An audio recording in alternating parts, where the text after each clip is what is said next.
kweli hapa.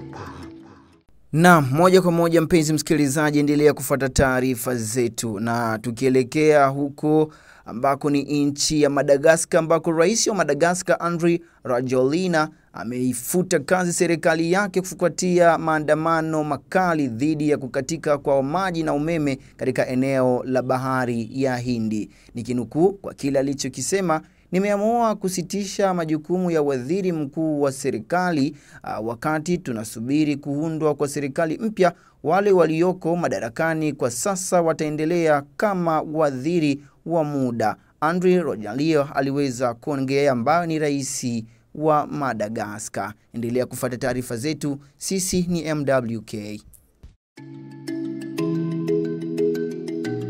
Kweli hapa.